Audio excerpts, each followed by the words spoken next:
Kareem Rae here, founder and CEO at One Soccer Nation. We're here today at ANB's 15th International ID Camp.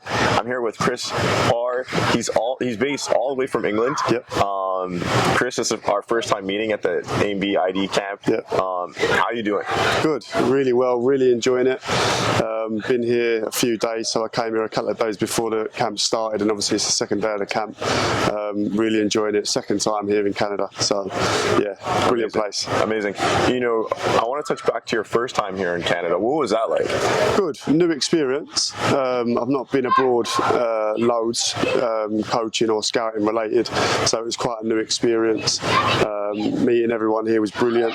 Those connections are really valuable, and just learning what goes on. Really, different place, different stuff goes on, different levels. So yeah, it was all quite new, but all really positive. Amazing. Could you take us? One of my favorite questions to ask, done about like 250 plus interviews, is how did you get involved in the beautiful game? So I joined. So the club I'm working for now, I joined as a young boy, as a player, and I played there pretty much throughout my whole childhood. So I went, joined when I was 8, got a scholarship at 16, went pro at 18 for a couple of years. So I had a full-on experience playing at the club. Came away from there playing. My contract didn't get renewed at 20 years old, so I went and played elsewhere. And that's when I sort of started to pick up coaching, and coaching sort of quickly took over. And I had the opportunity to come back to the club that I started and coach. That's where I'm at now. So it's been a transition across, basically. Amazing. For those of us that don't know, for the Canadians and Americans and other people around the world, where did you grow up, and what's the name of the club that you played for? So this is Millwall FC. So it's a club based in London, in South London.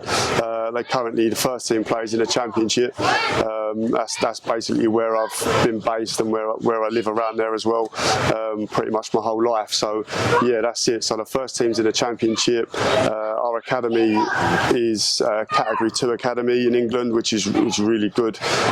So the games programme is really mixed. We play your Arsenals, your Chelseas, pretty much every club within England we've played at some point. So it's a really good level club and really good level academy, really. Amazing. I mean, you know, me and Danny Lee, we were just talking about, it was a great transition for us to hop on, was talking about player transition. So you played professionally yourself. Yeah. Before we actually tap into the transition, how was your, you know, how did you become a professional soccer player? Or I'm sorry, I'm using the wrong term. How did you become a professional footballer? Just essentially just loved it from a young age, really. I never really saw it as work or anything like that. It all happened quite naturally. It's quite rare, I don't know what it's like here, but it's quite rare in England to stay at the same club throughout your whole youth and into professional, but that's what I've done, so I've got quite a big affiliation with this club. But it just sort of rolled on. I joined at a very young age, so that's basically all I knew was to play for Millwall, and then obviously when I came away from there, I had to trial elsewhere and went into non-league as well, which is semi-professional, which is a different experience as well, which I really enjoyed, going into adult football. So yeah, I had quite a steady sort of youth career, and then it sort of varied up when I became an adult, but all good experiences. Amazing. What advice would you give to players that want to become professional footballers? Resilience is probably a key factor in anyone's career. I think if you looked at anyone who's done well in the game, it's never been that smooth. So for me, it's about expecting to have those bumps in the road, and then when they come, it's how you overcome them. Disappointment and rejection, you know, that's football. So it's the psychology and mental side of the game, I think, is really big. And likewise, the physical side of the game now is bigger than ever. What clubs look at and profile and that sort of physical requirement, you know, you've got to work towards that at a young age now. It's probably where the game's gone. So I think you've really got to prepare yourself for, if you want to play at a good level, you've got to prepare yourself for what's required at that level, and that can start at any age, really. True. So, I mean, from this conversation, it's our first time connecting. You seem very calm, composed. Danny was saying you were a center back. You're currently 27, so For you, just so I can have a bit more context, what age did you sign pro, and then how long did that last for? So, again, I don't know whether it's the same here. So at 16 in England, there's quite a big age. You can gain your scholarship, which is essentially when you leave school and play full time. So at 16, I left school and joined full time into Millwall, and then you have a scholarship for 2 years, and then I got offered a pro contract, which was another 2 years. And then after that, it didn't get renewed. So at that point is when I had to sort of change course, go elsewhere, experience different clubs, went on trials. Some trials that didn't work, so I had to sort of deal with that, which was quite difficult at that age, and then sort of find my feet. And as I said, I ended up playing for a few different clubs and a few different experiences. But yeah, essentially that's what that part of my journey looked like. When I came out of Millwall, I was quite lucky to get into coaching quickly. I got offered the opportunity, and that really gave me a stable base. Otherwise, I'm not sure really what I would have done without coaching. And I think that's probably why I'm so into it now. It's because it gave me a new pathway, a new lease of life. So not too long ago, I came into full time at this club, and that's when I had to sort of put playing to one side and focus, which I'm happy to do. So that's what that journey's looked like for me. But yeah, coaching's been a real like a saviour for me, really. Yeah, I mean, I feel the same way for myself in regards to starting a soccer company. Yeah. So it keeps you involved in the beautiful game. Exactly. You still watch it, you're working it. It's really not. It doesn't feel like work to me. Exactly that. Yeah. No, I'm exactly the same. My working week is not a working week in my head at all. So I suppose if you look at it like that, it's like a dream job. We're living the dream. Yeah, essentially. Exactly. Yeah. Talking about football. Yeah. 100%. So for you, when your contract didn't get renewed, for you, did they let you off in a manner that you were able to transition smoothly, or was it difficult for you to transition? Difficult because I think naturally because I've been there so long. Right. So I hadn't experienced that change yet, where I would think most people by that age would have had some sort of change or direction in their football, where I'd been at the club since a little one and gone all the way through, which is rare. So that probably made that transition more difficult. But there's always support systems in place, and I think now more than ever, especially in England, it's getting really focused on in terms of what happens after that aftercare package. So that's something that I'm involved in now, obviously at the club, and it's growing. So I think hopefully the transition for players moving forward will be not easier because it's difficult, but smoother and with more options behind it. But yeah, I found it difficult, but as I said, it's the speed that I got into coaching, I think really helped. I didn't wait around too long, so that made it a lot smoother. 100%. How did you get into coaching? How did the opportunity come about? So someone who had coached me when I was at Millwall had his own company, so that was the first step into coaching. As soon as I came out of Millwall, he just sort of said, is this something you're interested in? So it started really casually, and then obviously the next steps to get qualified. So I got support through the Professional Footballers Association in terms of getting my B licence quite quickly, and that allowed me to go back into academy football and professional football, and then from there I've sort of stayed within that environment, and as soon as I got my A licence, I was offered the opportunity to come full time into it then, so obviously I jumped at that, and that's where I've been since. What advice would you give to players that, actually before we get into advice, why did you choose coaching? Like, you could have been a scout, you could have been an agent. Yeah. There's so many other things that you, referee, linesman, VAR check, cameraman, interviews, reporter. Yeah. There's so many other things that you could have done within football. Why was it coaching? Probably by luck to start with, because I got given the opportunity to coach, where I didn't know whether I'd enjoy it or not. Yeah. But I think for me, a driving factor behind me now is a passion for essentially developing young players, which I didn't know I had that passion until you go into the environment. But I don't think there's any feeling like developing players, seeing them succeed, helping them through failure. A lot of the experience I think our players get in the academy are experiences that I've had. So I feel I'm well placed to help those players. So I think the passion of seeing younger versions of you go through the system and and being able to support that, I think that's what's kept me so keen to coach. That's amazing. It really fuels me up hearing that from you, because when I sit here and I look at all these players here, it reminds me of myself. Yeah, exactly. It reminds me of you, and it's just like, it makes me feel so youthful. Yeah, it does. Gives me energy. Yeah, it's amazing, and to be able to help them. Yeah, give them positive advice and be there to support them. Exactly that. Yeah. It's not just coaching; it's more than that, isn't it? Yeah, 100%. What advice would you give to the next generation of players that will become coaches? What would you say to them? Be prepared to put in the hours. I think it's not an easy job. A lot of players now, or probably young people, think that I'll just go into coaching, where it requires a lot of new learning. It's not just you've kicked a ball, so go and coach. Now it's about learning how to communicate with people. So I think if you're willing to put in the hours, and you're actually open to not just giving your experiences, but being open to maybe some new stuff, I think that's probably the biggest bit of advice. But it's not an easy career to make out of. It's a tough career, and even now it's long days, weekends. It's a big commitment. So be ready to make that commitment, and then you'll do well. Essentially, I agree. I mean, you're living through it now.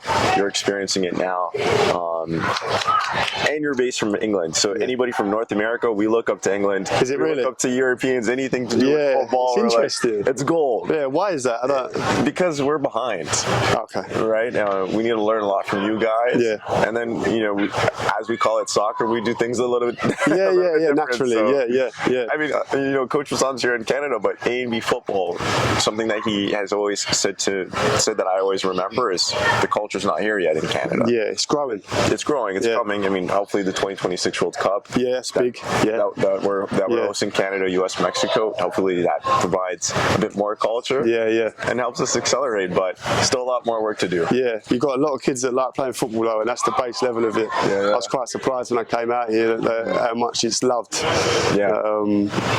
And that kickstart the whole program. So you've got the best base you can have, which is essentially thousands of kids that are just ready to play football. I've seen it here. Yeah, 100%. Brilliant. Yeah. I mean, even I'm based in Brampton right now, so there's actually a field that's like about 5 minutes away from my house. Yeah. Brand new turf field. Oh, is it really? Yeah. I mean, the funding for fields now, I don't know where the funding's coming from. I haven't looked too deep into it, but I mean, to see that, it was actually a high school I used to go to, and see a brand new field. I was like, okay, it's a big move. It's growing. Yeah, exactly. It's going somewhere. Yeah. So it's exciting. Yeah. We're here at ANB Futbol. It's their 15th international ID camp. This is your second one. Yeah. How would you compare players that you've seen so far that you're looking at scouting compared to players that you see every day? Yeah, it's really interesting. There's a lot of similarities and there's a lot of differences. The technical level of ANB in particular, but just here in the area, I think is really good. I've been really impressed with that technical level. I don't know whether it's the work that ANB do from a young age that supports that, but I think they've got a real technical base that can hold them in real good stead if they were to go and play at any level of football. The differences are, I think, the styles are different naturally. The physicality, I think, is a little bit different. I think English football is obviously very aggressive in its core, and I think that shows. So there's a slight difference in the types of matches that they play and stuff like that, and that's not a negative thing at all. I think that's why I'm here, to see different levels and stuff like that. So there's similarities and differences, but I've been really impressed. The kids love playing football, and they've got a really good technical base to them. So that's the foundations of good players. Amazing. How many players would you say that you've seen that you would consider to bring over to England? I think there's, especially at the younger age groups here, there's a handful of players that would not just cope but probably excel within English academy football. So it's quite interesting. The older players, a little fewer of them, I think, but that's just natural because of, as you said, how the game's growing, the standard's only going to get better and better. But yeah, there's plenty of players here that would do well where we coach and where we play. That's for sure. Yeah, that's amazing to hear. Some fun questions. Copa America is going on right now. Who do you want to watch? Who do you want to win in Copa America? 100% Canada. Canada? Yeah, definitely. Yeah, that'd be amazing. They've made us so at home here. Yeah, we've been looked after. I love being here. Yeah. So 100% Canada. Yeah. Yeah. I mean that's the Euros. Canada's playing in Euros or Copa America? Copa America. No. Canada in Copa America. Yeah. Euros is European. Yeah. Sorry. Yes, I'm wrong. You're right. Sorry. I'm confusing myself. So Canada. Euros, obviously England. They're in the semi-final now. I'm going for England too. Yeah, good. I'm going for England too. Yeah. Yeah, you have to say that after I've just said Canada. Right? So who's in the semi-finals right now in Euros? We're playing Netherlands, and France, Spain is the other semi-final. So who do you think is going to win? France, Spain? Spain have been performing better, but France have got players that can damage any team. Yeah. And there's about 5 French people sitting over there, so I've got to say they've got a chance. Yeah. I think they've got a chance. What's your score prediction for England against Netherlands? I think it will be quite low scoring. Most of our games have been 1-1s, 1-0s, so I'd probably go for another 1-1 like it was in the quarter-final and then into extra time penalties. So that would be my guess. Got it. And final score. What about finals? If it's a France and England. All tight games. Yeah. All very tight games. Yeah. I think Spain are the most attacking team that I've seen in the competition so far. So if we play them, it might open up a little bit. But your Hollands and France's and obviously us, I think they're all quite tight games. Yeah. Who do you think? I'm just laughing right now. I'm a Canadian who's trying to connect a person from the UK about the Copa America. Yeah, I call you out there, didn't I? Yeah, no. But I'm laughing at myself because I'm Canadian, right? We're behind, so I'm just laughing about it. So for me, I want England to win. Good. And France or Spain, I'll go with France as well. Yeah. Score prediction, I haven't been watching. I've only been watching highlights. Okay. Highlights. The only game I got to watch fully was the Canadian game that was happening at Coach's Basam's house. It was Friday. Yeah. They played against Venezuela. Yeah, that's if I remember correctly. Final score, if it was France versus England, I'm going to go 2-1 England. That's very optimistic. I like it. I think it's going to be 1-0. 1-0's a likely scoreline. Yeah, I think so.